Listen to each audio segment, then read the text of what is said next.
Welcome to concept platform. आज हम लोग कैविलियरी प्रिंसिपल की बात करेंगे। तो सीबीएसई के बुक में तो शायद नहीं है, मतलब जहाँ तक मुझे पता है इस प्रिंसिपल का कोई जिक्र नहीं है। लेकिन ये प्रिंसिपल एक बहुत ही अच्छे कॉन्सेप्ट के ऊपर, जिसका नाम है कॉन्सेप्ट ऑफ इंडिविजिबल। मतलब अगर कोई सॉलिड चीज़ है तो वो किसी भी हाल में डिस्ट्रॉय नहीं हो सकता है। जैसे कंजर्वेशन ऑफ मास है, वैसे वह उसके जैसा ही है, उसके ऊपर ये बना हुआ है। तो आइए देखते हैं कि इस प्रिंसिपल का यूज़ क्या है और कैसे इसके यूज़ करके हम लोग एक volume of a circle, volume of a sphere calculate कर सकते हैं। तो कैविलियरी प्रिंसिपल क्या कहता है कि if between two parallel lines, पहले हम लोग देखेंगे कि ये प्रिंसिपल एक्चुअली 2D और 3D दोनों के लिए एप्लीकेबल है। 2D में कैविलियरी क्या कहते हैं कि in between two parallel lines, माफ़ करिएगा, अगर कोई बाउंडेड एरिया है, मतलब क्योंकि बाउंडेड एरिया है तभी एरिया पॉसिबल होगा, मतलब बाउंडेड एरिया मतलब बाउंडेड सरफेस है। तो अगर मान लीजिए हम दो लाइन खींच लेते हैं between two parallel lines A and B, और इन्हीं दो पैरेलल लाइन के बीच में कोई डिफरेंट, किसी भी अलग तरीके का भी अगर शेप है, और अगर at any cross section area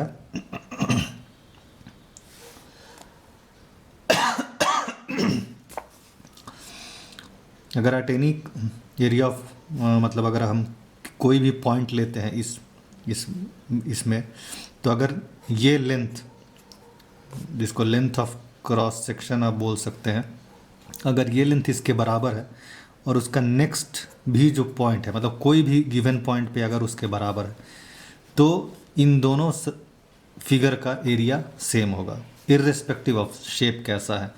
लेकिन इस केस में मतलब अगर हम इसी चीज़ को एक्सटेंड कर दें और हम अगर ऐसे करके एक फ्री फ्लो डायग्राम भी बनाएं, और अगर किसी भी पॉइंट पे हम बोले कि ये लेंथ इज़ इक्वल टू ये लेंथ, कोई भी हाइट पे ले रहे हैं और सेम बराबर हो रहा है, तो जो इसका एरिया होगा वही इसका भी एरिया होगा।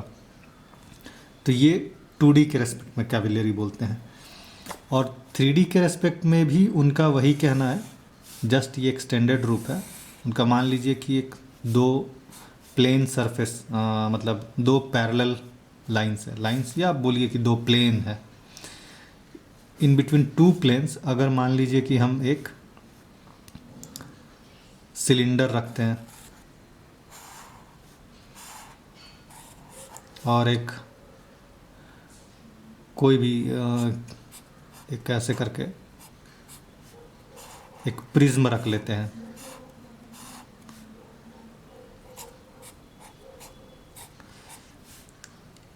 और या इवन एक क्यूबॉइड रख लेते हैं,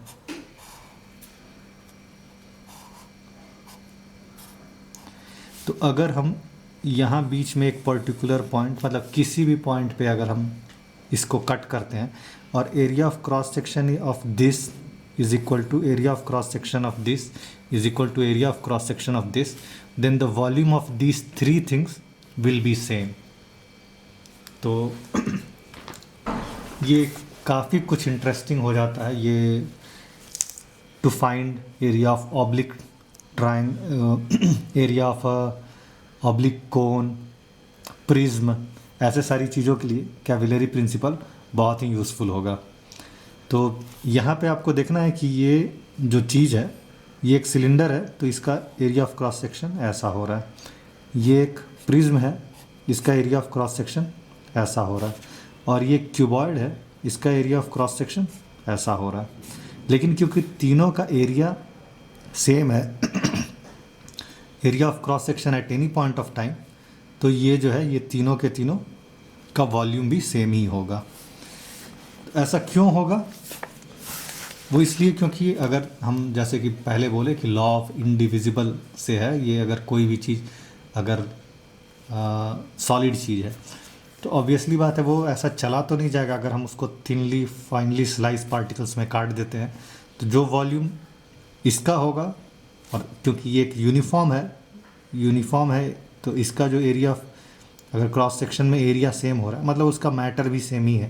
तो सेम चीज़ इस वाले के केस में भी मैटर सेम ही है एट एनी गिवन लेवल, और इस वाले के केस में भी मैटर सेम ही है, एक थिन स्लाइस ऑफ पेपर जैसा समझिए। तो अगर हम बात करें जैसे कि एक हम ट्रे, एक पेपर का अगर हम ट्रे ले लेते हैं और उसके ऊपर मान लीजिए हम A4 साइज़ का पेपर ढेर सारा रख लेते हैं, ऐसे ऐसे करके रख लिए हैं, तो ये क्या हो गया, ये एक क्यूबॉइड के जैसा आपको दिखेगा। मतलब अगर हम पेपर को इस तरह से रिप्रेजेंट करते हैं L और B, और हम अगर उसके ढेर सारे थिन स्लाइसेस को रख दे रहे हैं, मान लीजिए हाइट h होता है, तो L into B into H ये वॉल्यूम हो गया।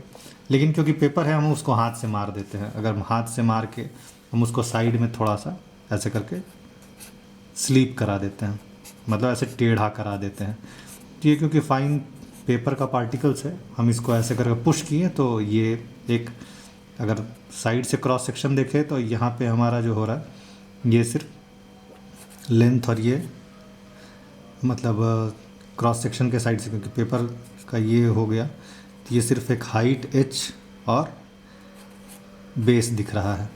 हम जब साइड से भी इसको कर दिए तब भी बेस वही रह जाएगा और हाइट क्योंकि सेम है सेम ही रह जाएगा। ये दोनों का volume of paper remains same as it is.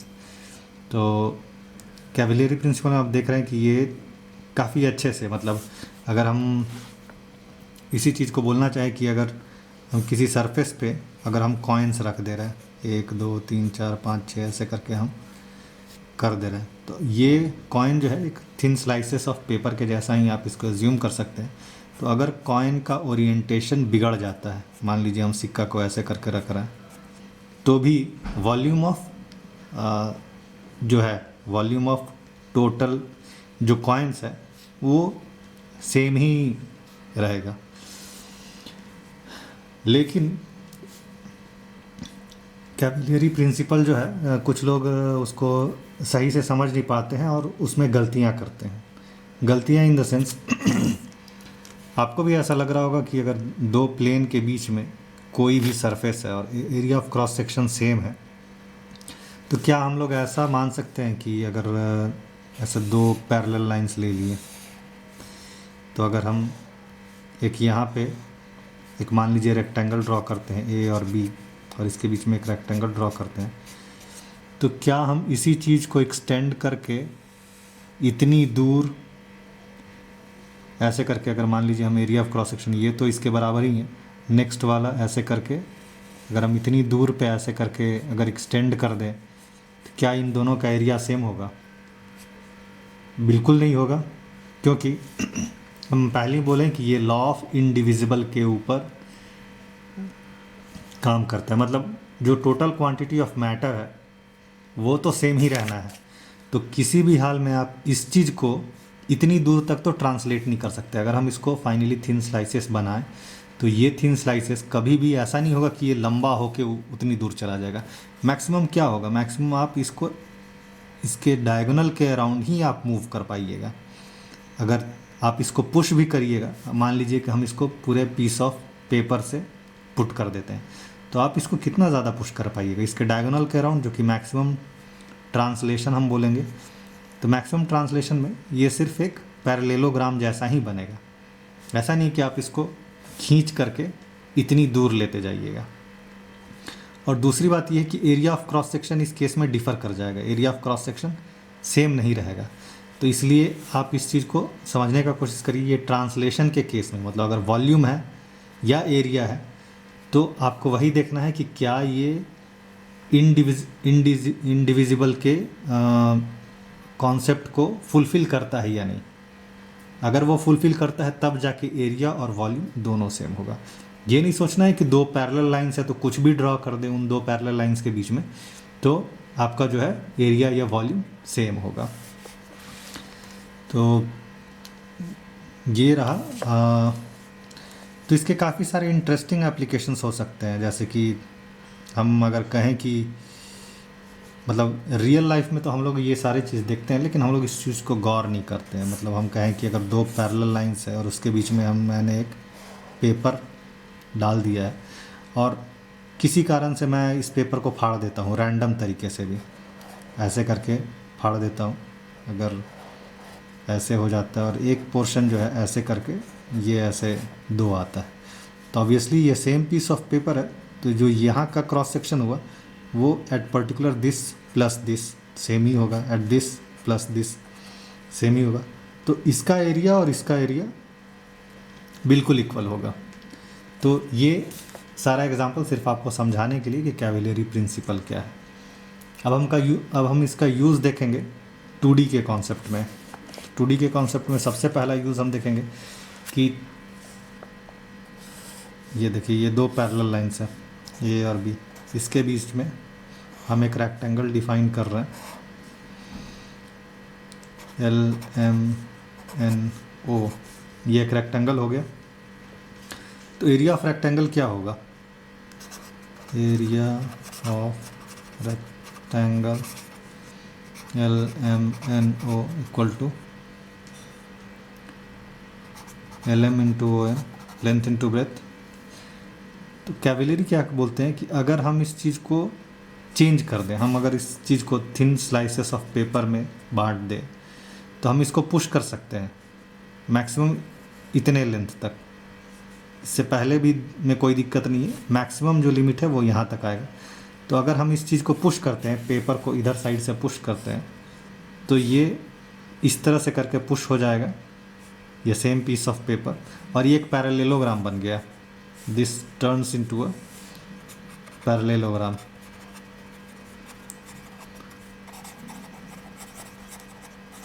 कैविलरी principle के अनुसार इसका एरिया प्लस दिस पैरेललोग्राम का एरिया सेम होगा, विच इज़ ट्रू, क्योंकि पैरेललोग्राम का एरिया भी वही होता है, that is base into height, जो इस केस में येलो के बराबर है। तो हम लोग बोल सकते हैं कि ये तो area of cross section same ही रहा और हाइट जो है वो भी बराबर ही रहा, तो ये दोनों जो चीज़ है वो इक्वल हो जा रहा है। तो ये तो मतलब एकदम हम लोग नॉर्मली तुरंत डिड्यूस कर लिए कि भाई अगर ये है नॉर्मल चीज़ें तो ऐसे करके डिड्यूस करने पे ऐसे हो जाएगा। अब हम बात करते हैं 3D के केस में। मान लीजिए हम लोग एक राइट सर्कुलर कोन जैसे हम एक ले रहे हैं, ये कोन है, अगर हम इसको थिन स्लाइसेस में करते हैं तो हम क्या, अगर हम इसके बेस को सेम रखते हैं और हम चाहे तो इसको थोड़ा पुश भी कर सकते हैं, क्योंकि अगर मैंने थिन स्लाइसेस लिया है तो मैं इसे पुश करूँगा और मैं इसको इस शेप में भी रख सकता हूँ। अगर हम इसको पुश करें तो ये इस तरह से भी अलाइन हो सकता है। तो दोनों का जो है, अगर एरिया ऑफ क्रॉस सेक्शन यहाँ सेम है, यहाँ इसके सेम है, इसके बराबर, तो जो वॉल्यूम है ऑब्वियसली सेम ही होगा। लेकिन अगर आपको मैं ये नहीं बताता हूँ, सीधे बोलता हूँ कि ये एक राइट सर्कुलर कोन नहीं है, ये ऑब्लिक कोन है, तो आपको थोड़ा कन्फ्यूजन हो जाएगा ये समझने के लिए कि भाई इसका वॉल्यूम हम कैसे निकालें। तो ये एक प्रिंसिपल दिया गया था जिसको कैविलरी प्रिंसिपल बोलते हैं हम लोग। तो आशा करते हैं आप इसको इंटरनेट में भी पढ़ सकते हैं और थोड़ा जानिए इस चीज़ के बारे में, मतलब हमेशा अच्छा होता है कुछ एक्स्ट्रा जानना समझना। अब आइए हम लोग देखते हैं कि इस प्रिंसिपल का यूज़ करते हुए हम लोग volume of a sphere 4/3 pi R cube कैसे होता है उस चीज़ को प्रूफ करते हैं। तो आइए हम लोग वॉल्यूम ऑफ ए स्फेयर देखते हैं कैविलरी प्रिंसिपल का यूज़ करते हुए कैसे हम लोग वॉल्यूम ऑफ ए स्फेयर निकाल सकते हैं। तो उसके लिए हम लोग मानेंगे कि जो वॉल्यूम है, जैसे एक स्फेयर हो गया, ऑब्वियसली उसका जो रेडियस है आर है, ठीक है। तो उसको हम लोग क्या करेंगे कि हम लोग इसको हाफ से काट देंगे। हाफ से काट देंगे मतलब हम एक हेमिस्फेयर ले लिए, हेमिस्फेयर ऑफ रेडियस आर, तो कुछ ऐसा होगा। तो हम लोग देखते हैं कि ये चीज़ हम क्या कर रहे हैं, एक हेमिस्फेयर, थोड़ा सा बड़ा फिगर हम बनाना चाह रहे हैं ताकि समझने में आसानी होगा, विद द रेडियस आर। और एक हम क्या कर रहे हैं कि एक सिलेंडर जिसका सेम ये रेडियस आर है, उतना ही रेडियस आर इसका भी ले रहे हैं सिलेंडर का। अब यहाँ पे हाईएस्ट ये जो हाइट हुआ, क्योंकि ये रेडियस ही है, ऑब्वियसली रेडियस होगा हेमिस्फेयर के केस में, ये जो मैक्सिमम हाइट हो रहा है। सिलेंडर के केस में भी हम लोग मैक्सिमम हाइट आर ही एज्यूम कर रहा है, मतलब जितना का ये हुआ उतना ही, क्योंकि ये रेडियस आर हुआ उतना ही रेडियस आर मतलब हाइट जो है भी हम आर के बराबर ही ले रहे हैं। और यहाँ पे जो कोन है राइट से सिलेंड्रिकल कोन, उसका भी हम लोग ऐसे ही मान ले रहे हैं कि एक रेडियस आर है और हाइट भी आर है। तो हम इस कोन को इस फिगर के अंदर डाल रहे हैं और हम लोग चेक करेंगे कि एरिया ऑफ क्रॉस सेक्शन क्या निकलता है, क्या हर एक पॉइंट पर area of cross section is same as this figure. आइए देखते हैं, ज़्यादा क्लियर होगा देखने के बाद।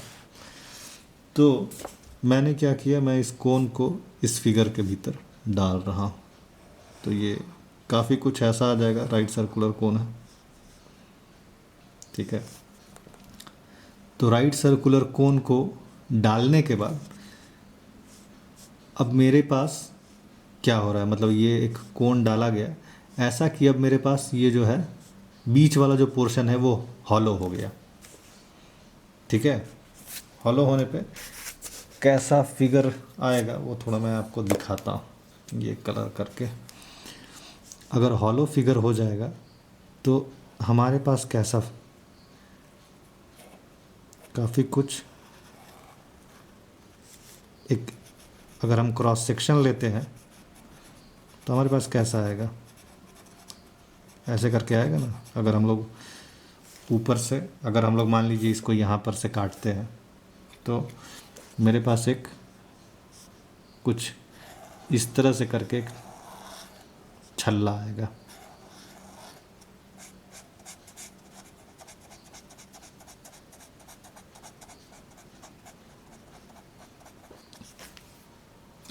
तो अगर हम एक पर्टिकुलर हाइट पर, मान लीजिए एक आर्बिट्ररी हाइट ले लिए हम एच पे हम देखना चाहते हैं कि हमारे पास क्या है cross section, area of cross section, क्योंकि कैविलरी प्रिंसिपल का सबसे एक इम्पॉर्टेंट चीज़ तो वही है कि हर एक पॉइंट पे एरिया ऑफ क्रॉस सेक्शन अगर सेम है तो वॉल्यूम सेम होना है।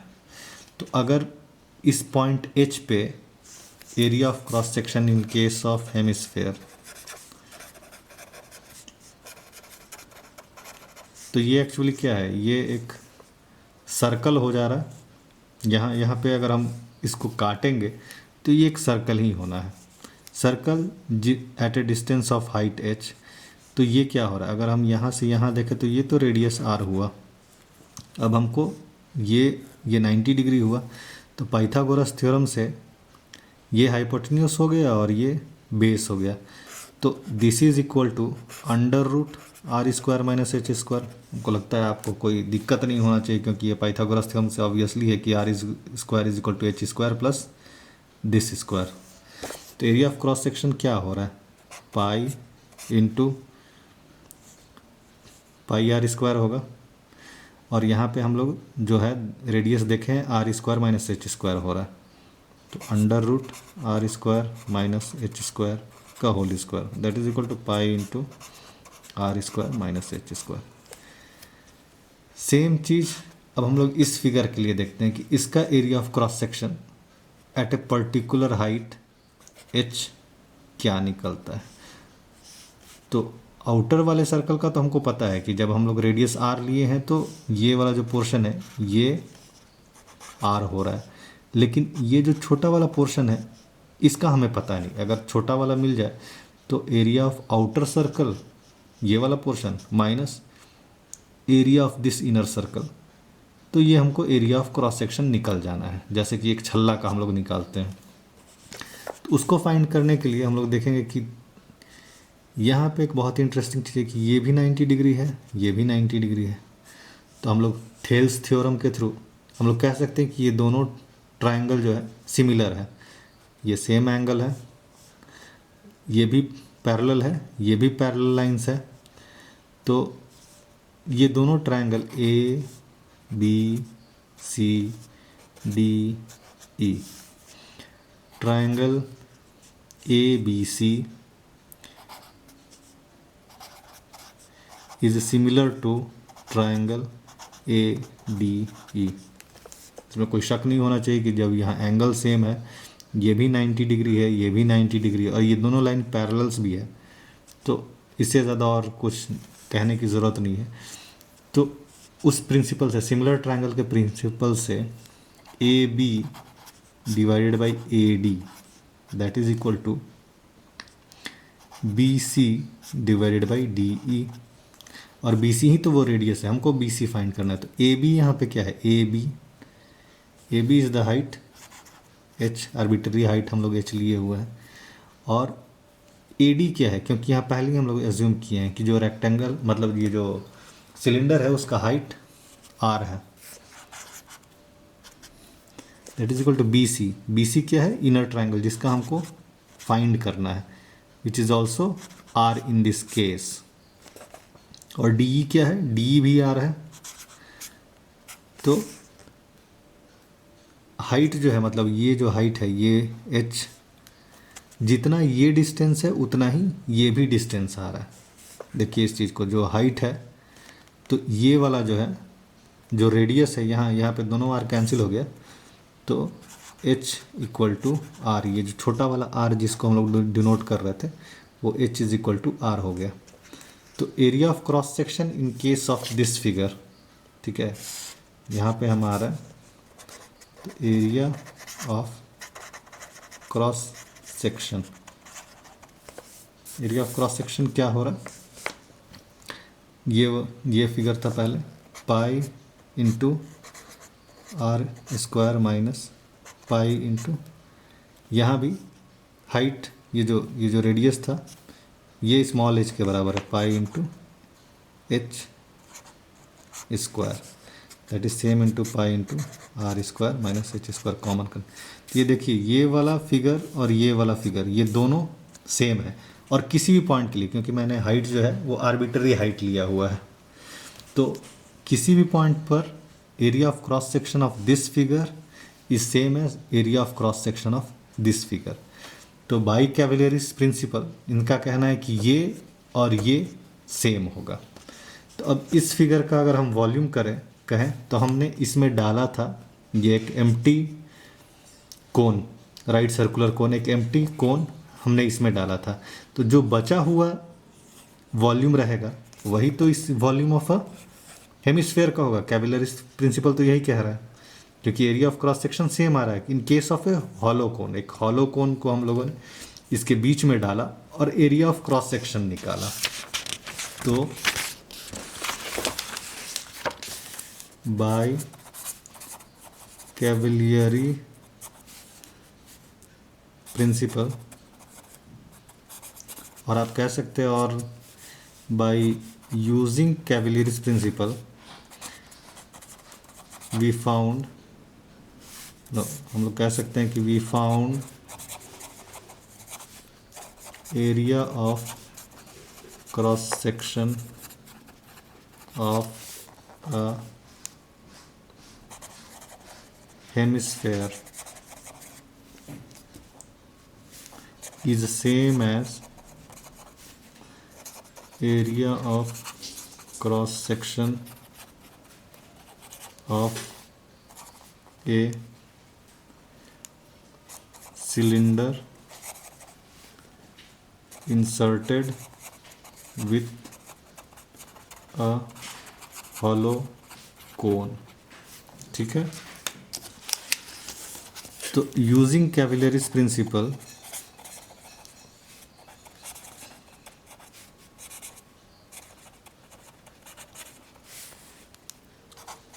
Volume of hemisphere,